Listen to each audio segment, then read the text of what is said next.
Olá, sejam bem-vindas e bem-vindos a mais um episódio do podcast do Conex, este evento internacional sobre segurança pública e prevenção à violência que reúne autoridades e especialistas no tema e ocorre aqui em Pelotas, agora em março de 2024. A Prefeitura de Pelotas é realizadora do encontro, ao lado da Frente Nacional de Prefeitas e Prefeitos. Eu sou a jornalista e empreendedora Alexandra Zanella e conduzo as conversas por aqui no PSJ Studio. E está comigo agora, para essa conversa, a coordenadora do curso de Relações Internacionais da Universidade Federal de Pelotas, a UFPEL, a professora Silvana Chimansky. Seja bem-vinda, prof. Muito obrigada de verdade pela oportunidade da gente estar interagindo, por meio dessa conversa e de aproximar a Universidade Federal de Pelotas desse evento que é tão importante para a cidade. Muito bom para a cidade, para o estado, para o país e para toda a América Latina, né? Que coisa boa. Prof, tu participaste aí ontem, de um evento no segundo dia, de um painel sobre segurança internacional, onde se fala, fez um levantamento, digamos assim, abordando aí os conflitos, os seus impactos na esfera nacional e internacional. E eu já abro lhe perguntando o seguinte: comparando o Brasil com o resto do mundo, como estamos? Temos que nos preocupar? Eu acho que sim, em termos de vários aspectos, o Brasil ele tem indicadores muito preocupantes no índice de violência, índice de homicídios, violência doméstica, enfim, a gente acabou ao longo de todos os painéis discutindo temas que são bastante críticos. Principalmente o que me chama muita atenção é o número de homicídios que tem aparecido nos nossos indicadores, Eu aproveito aqui, então, uma brecha também para falar um pouquinho do campo das relações internacionais. Por favor, e super importante isso. Obrigada. O campo das relações internacionais, ele surge ali mais ou menos na década de 20, num período de pós-guerra. Então, a gente vai trabalhar dentro das relações internacionais com a guerra e com a paz. Que é basicamente todos os temas que a gente tem discutido durante o Conex, que são os conflitos e como superar esses conflitos, mas no nível local. Quando a gente fala de guerra e paz no sistema internacional, então a gente está falando de conflitos entre países. Mas dentro dos países ocorrem muitos conflitos também, e é nesse aspecto que eu faço o gancho com a tua pergunta.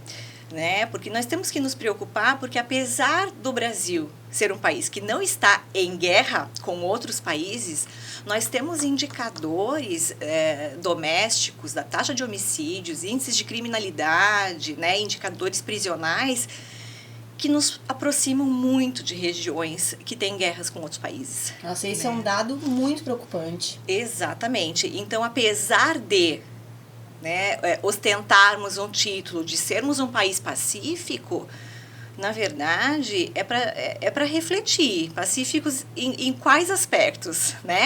Nas nossas relações internacionais, ou seja, nas nossas relações com outros países, sim. Entretanto, na esfera doméstica, nós não somos necessariamente um país tranquilo, pacífico, e os indicadores que têm sido apresentados ao longo do Conex têm nos mostrado isso, evidenciam esse aspecto. Temos falado muito aqui, e é tema também, sobre dados, sobre termos esses dados muito confiáveis para tomar decisões em cima de dados, de realidade, porque isso é fundamental. Exatamente. Então, a gente, a partir desses indicadores que são apresentados, desses dados, então, claro, as forças de segurança pública precisam de dados confiáveis, esses dados, precisam ser trocados entre as diversas instituições, porque, frequentemente, os órgãos federais precisam se comunicar melhor com a esfera municipal, precisa ter essa interlocução para que a gente não fique cego para tomar uma decisão em termos de políticas públicas. E eu acho que, então, o grande desafio e o que nos aproxima como campo das relações internacionais para esse debate também e para esse evento é refletir sobre isso. Como é que isso tem sido feito também em outros países? Boas práticas. Quais são as boas práticas em termos de gestão integrada de dados, governança, que a gente fala multinível, entre essas diferentes esferas de governo, cooperação entre agências, governamentais, né, cooperação entre atores governamentais e atores não estatais, porque a gente também precisa da participação dos atores sociais, das ONGs, organizações não governamentais internacionais que podem nos abastecer com informações, eventualmente. A gente tem que lembrar, né, por exemplo, no caso de Pelotas, nós estamos numa região de fronteira.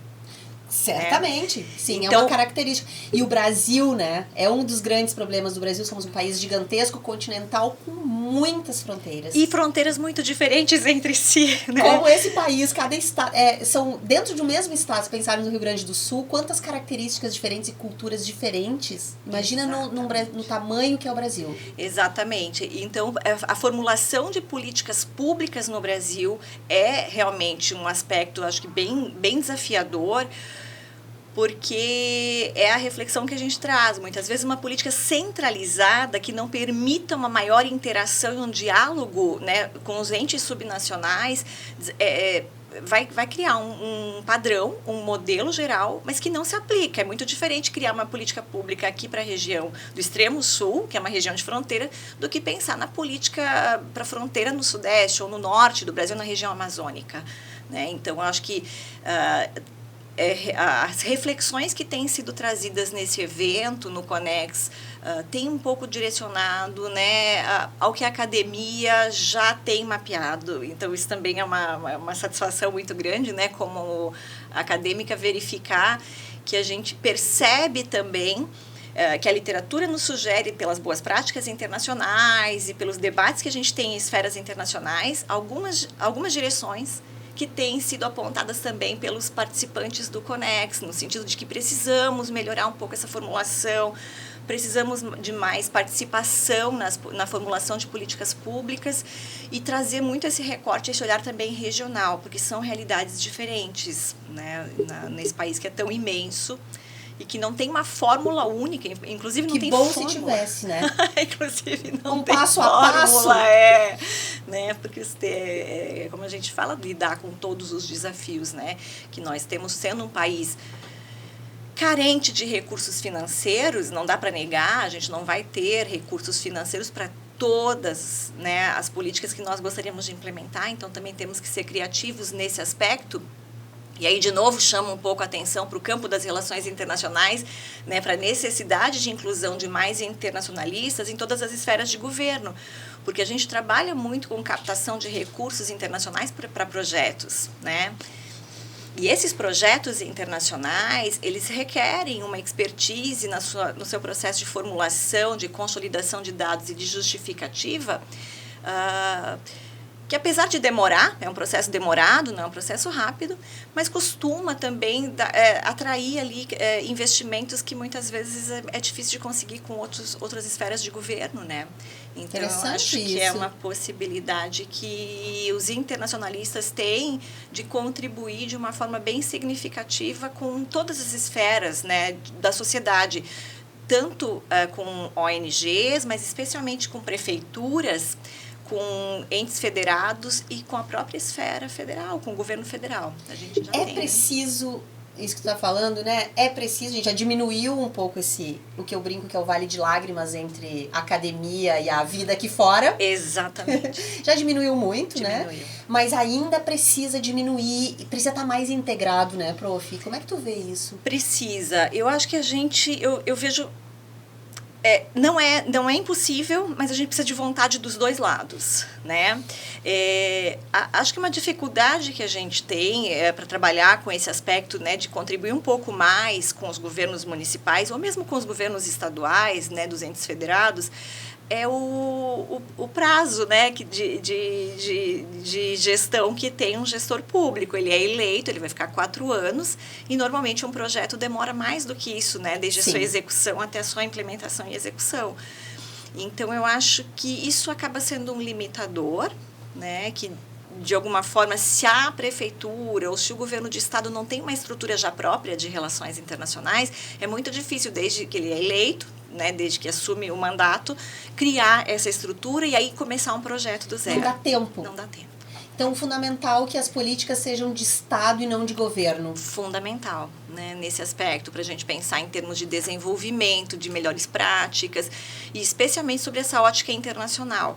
né? Porque é um processo que costuma demorar muito, até que a gente tenha um projeto aprovado, até que os recursos sejam direcionados, e a gente passa também por exigências de compliance, né? Sim, sim. Então, tem todo um rito, mas que não é impossível. A gente tem uma série de municípios e cases de sucesso que conseguem implementar, né, essas práticas. Acho que aqui Pelotas, com o Pacto pela Paz, é um bom exemplo disso, né, prof? Exatamente. Sabe que Pelotas, pelo Pacto pela Paz, tem se aproximado de vários entes subnacionais, né, de prefeituras, para fazer esse intercâmbio de informações.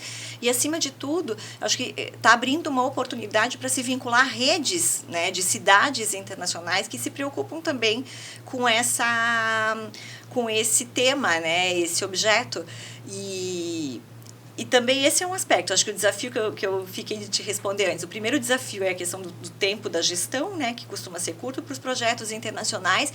E o segundo desafio, o que é prioridade para cada governo, e encontrar as contrapartes que também tenham essas agendas como prioridades, né? Então, uma vez que o governo identifica muito bem qual é a prioridade e que tem um engajamento acerca daquele tema, e começa a participar também de eventos e encontra os parceiros, fica bem mais fácil alinhar esse direcionamento.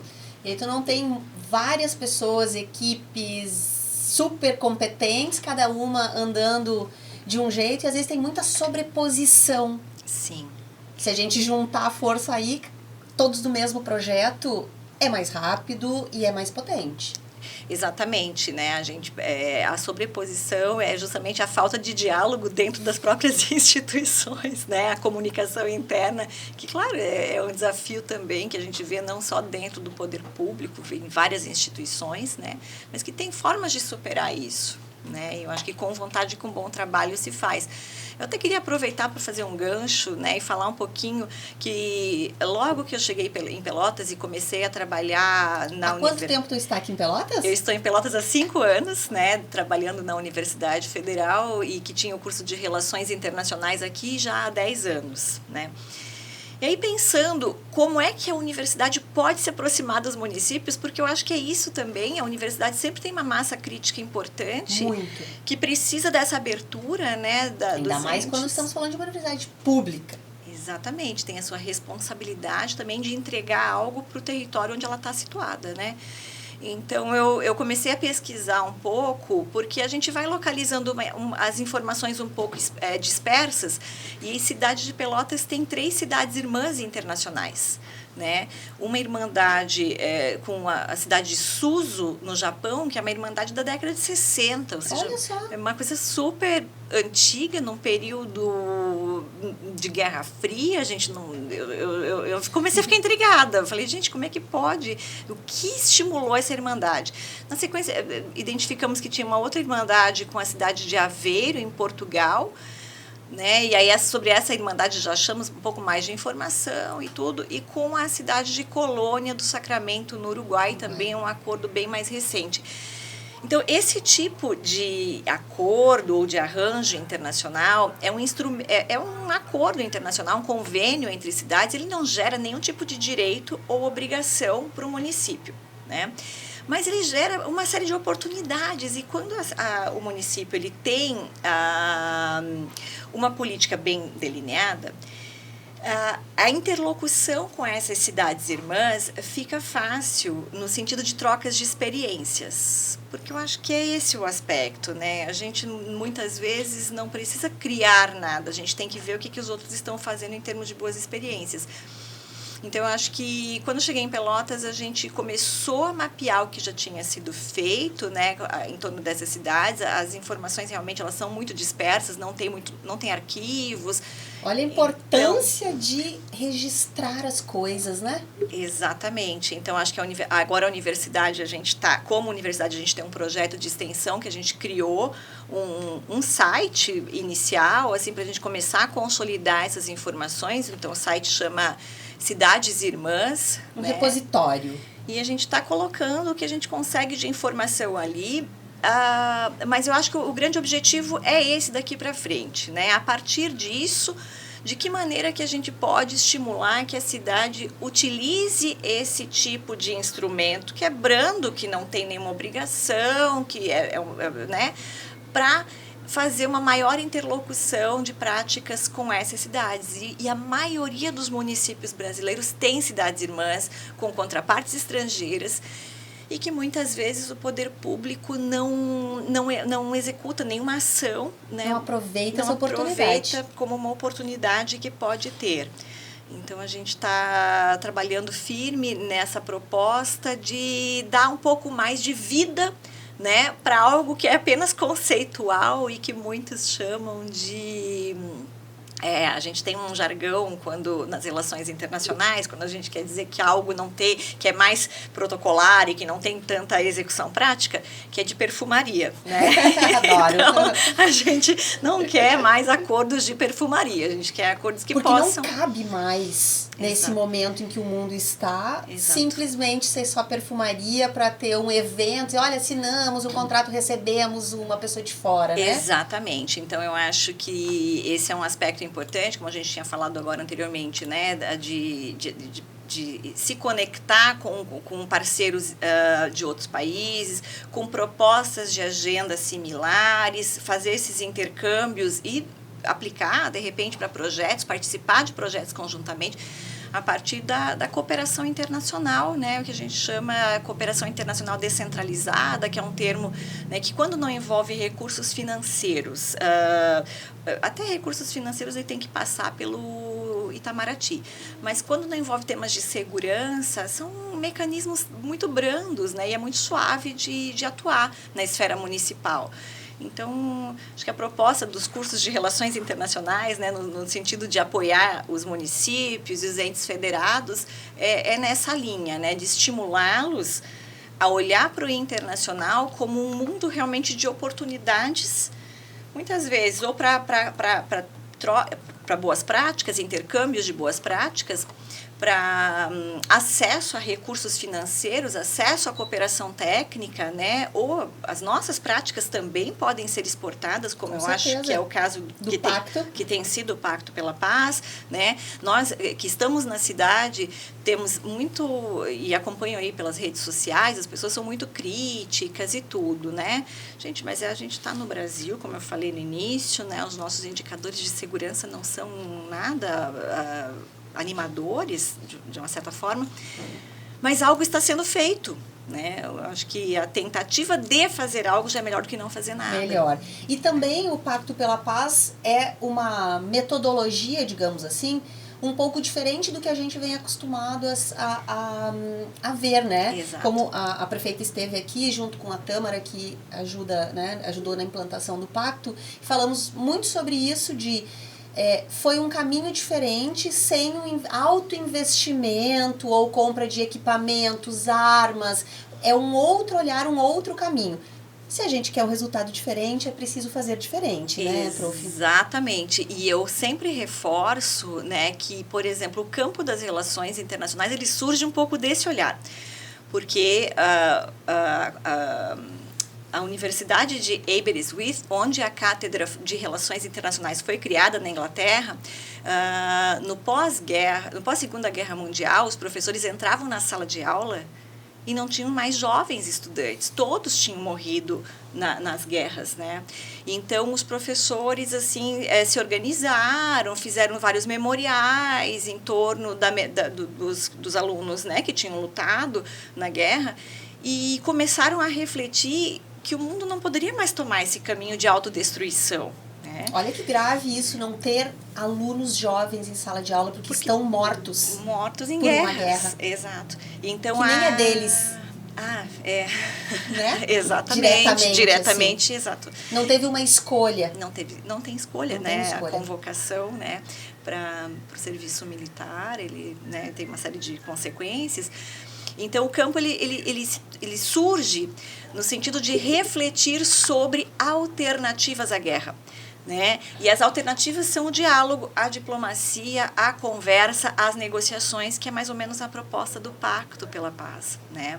A gente precisa criar mecanismos, outros caminhos, ou seja, então a criatividade, ela nos coloca um pouco para pensar diferente. O combate, né, o confronto nos leva ao conflito e a ascensão dele. A diplomacia tem a proposta de fazer esse conflito descender, né? Então, eu penso que o Pacto pela Paz, ele me faz refletir muito, né, sobre o próprio surgimento do campo das relações internacionais, que foi uma proposta muito criticada, né, pelos defensores da escola realista das relações internacionais, que tem uma visão muito pragmática. O poder, eu tenho que confrontar, eu vou comprar mais arma, eu vou criar um míssil, né, que vai matar mais gente, eu vou criar armas mais letais. Então, a indústria da guerra, ela pensa nisso, né, em otimizar os recursos para matar com mais eficiência. E tem toda uma indústria econômica da venda Exato. de armas e tudo mais que a gente não pode ignorar também. Não, e é um poder, né, muito consolidado e é uma força importante, né? E a diplomacia, então, ela vem com essa proposta que para essa escola é tida, né, como um braço brando, né, menos importante, fraco, mas que funciona, né? Tem funcionado, né? Ainda funciona. Às vezes eu falo que existe uma ferramenta que é muito, muito, muito antiga e chama diálogo e que tem resultado. Exatamente. Então a gente o campo das relações internacionais como ciência, ele se consolida a partir dessa percepção, né, de que a gente precisa treinar as pessoas, treinar as instituições, vincular as instituições por meio de mecanismos, né, legais e para a construção de um mundo mais pacífico, porque fazer guerra todo mundo sabe fazer e muito bem e cada vez mais, né? Mas o resultado tem sido sempre o mesmo. Sempre o mesmo, né? E o diálogo, então, foi uma aposta grande, né, uma aposta que não encontrou ali uma adesão de todos, também sofreu críticas, então faço essa conexão direta com o próprio Pacto pela Paz. Que também, né, sofre críticas, né, mas acaba que é um caminho que eu acho que gera menos efeitos colaterais, né, então talvez ele demore mais para se consolidar, mas ele dá resultados, né. Mais perene. Ele é um pouco mais perene.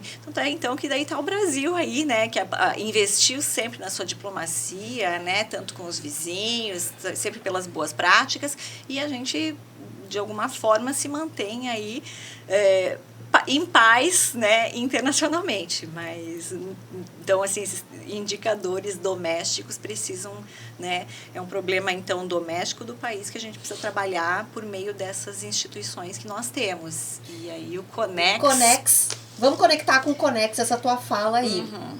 Gente, toda a América Latina, trazendo boas práticas, trazendo exemplos também do que não funcionou em outros lugares, que é importante a gente olhar também o que não funciona, né? Então, diminui aí um pouco essa distância entre a academia, setor, a iniciativa privada e o poder público. Sim, eu acho que o Conex, ele teve foi uma grande oportunidade, né? As pessoas com as quais eu tenho conversado também, das forças de segurança, sentarem para conversar, porque são poucos os momentos que a gente tem para se reunir como instituições e fazer essa troca, né? Então, eu acho que é um espaço que se torna muito fórum de diálogo, né? Muito mais do que um evento que traria, de repente, apresentações de trabalhos. Ele é um fórum de diálogo, né? E eu acho que ele teve essa brilhante organização que conseguiu realmente trazer para a cidade diversas instituições de diversos países e diversos lugares para nos aproximar nesse debate, né, que envolve segurança pública, que é fundamental, porque, na verdade, onde a gente mora é onde a gente precisa se sentir seguro, né? É na cidade que a vida acontece, né? Os territórios. Então, eu acho que o Conex, ele foi um evento muito importante em termos dessa discussão, conseguiu congregar realmente, né, diversas esferas da sociedade, Dentro da academia a gente trabalha muito um conceito chamado governança multinível, né? Que problemas complexos exigem a colaboração e a participação de diversos atores, né? De diferentes níveis institucionais ou governamentais, né? E eu acho que acabou que o Conex se transformou nisso, né? Um fórum para discussão, né? Que reuniu esses diversos atores para trazer esse debate. Agora a gente vai consolidar, né, um pouco das falas dos diversos palestrantes, né? A ideia é que tenha uma publicação do evento, né, ao longo desse ano. Ao longo desse ano, como academia, a gente vai contribuir aí com a Prefeitura Municipal para consolidar pelo menos os principais pontos debatidos em todos os painéis, né? Então, que isso fique disponível para os eventos futuros e que a gente também dali possa extrair algumas referências, né, para debater em termos de políticas públicas e também, né, dentro da academia, por que não, né, pesquisas sobre os principais aspectos que foram debatidos. Coisa boa! O podcast do Conex está ao lado de vocês para isso, ele existe, ele foi pensado, essas entrevistas aqui foram pensadas exatamente para que a gente, depois desses 3 dias, a gente siga conversando, a gente siga discutindo, esses temas sigam e na pauta principal, na superfície, como falamos. Então, que bom saber que, né, a academia também com esse olhar, você trouxe aí a importância, né, prof, dos registros, de a gente saber o que está acontecendo, de deixar registrado o que saiu daqui, o que aconteceu aqui. É super importante porque isso guarda a memória, né? Uma vez que isso vai para uma biblioteca, hoje em dia a gente tem as bibliotecas digitais. Que são, gente, No meu tempo que a gente estava na biblioteca, dependia muito da ajuda do bibliotecário para achar naquele livro, aquela página. E hoje está muito mais fácil. Exato. Então, como eu acho que eu sofro, né, para localizar esses documentos antigos que eu falei até agora há pouco das cidades irmãs e tudo, a gente está indo em arquivos, né, da Prefeitura Municipal, da Câmara de Vereadores, do Instituto Geográfico e Histórico de Pelotas. Eu e meus alunos, a gente tem contado com o apoio também dos arquivistas, das equipes, para tentar localizar a documentação. Então, como a gente sofre com essa questão mais de informação, né? Eu acho que nossa responsabilidade é deixar isso um pouco mais fácil para as edições futuras também, para agora a gente poder olhar nos registros, verificar, né, de repente, temas que não foram abordados, mas que são importantes, né, para planejar as edições futuras, porque eu imagino que esse evento ele não vai ficar na primeira edição. Eu acredito que não. Né, e a gente tem muito trabalho a fazer a partir dessa primeira edição. Né, seja a primeira de muitas. De muitas. Professora Silvana, coordenadora do curso de Relações Internacionais da Universidade Federal de Pelotas, muito obrigada pela tua disponibilidade, pelo teu tempo de vir aqui conversar com a gente. E espero no ano que vem, na próxima edição. Por que não, né? Quem sabe? Vamos lá, né? Mas também que a gente permaneça conectado aí durante esse ano para ajudar nesse processo que é fundamental e de responsabilidade de todo mundo. Ai, muito obrigada, Alexandre. Eu acho que sim, que nós temos que continuar e lutar, né? Primeiro para a guarda da memória, eu vou contar realmente, né, com vocês, mas para a gente manter esse evento vivo e com a mesma importância que ele teve, né, para todas as discussões, para todas as esferas, eu acho, que participaram, adiante, né, que ele seja um evento que se torne referência nesse debate, né, no Brasil. Muito bem. Lembrando, gente, que nesses 3 dias de programação do Conex aqui em Pelotas, são realizadas simultaneamente conferências internacionais, debates, encontros, oficinas e mostras de boas práticas. Tudo isso, gente, nos prédios históricos do Centro Pelotense, o que é uma delícia, porque dá para turistar também, né, prof? Muito, a cidade tá linda, né? Tem os eventos culturais que engrandecem o evento, né? As pessoas podem sair das palestras, participar, né, no Mercado Central, tomar assim fazer seu happy hour ali com a sua cervejinha, né, o som das bandas que estão tocando ali, tá incrível. Maravilhoso, gente. Um obrigada carinhoso para vocês que ficaram com a gente até agora. Sigam a gente nas redes sociais. Todos esses conteúdos, várias entrevistas feitas aqui estarão disponíveis também no site do Conex. Super importante. E esse episódio teve produção da Ana Maria Fernandes e a técnica do Igor Sobral. Eu sou Alexandra Zanella, jornalista e empreendedora, e é um prazer estar com vocês. Um abraço carinhoso.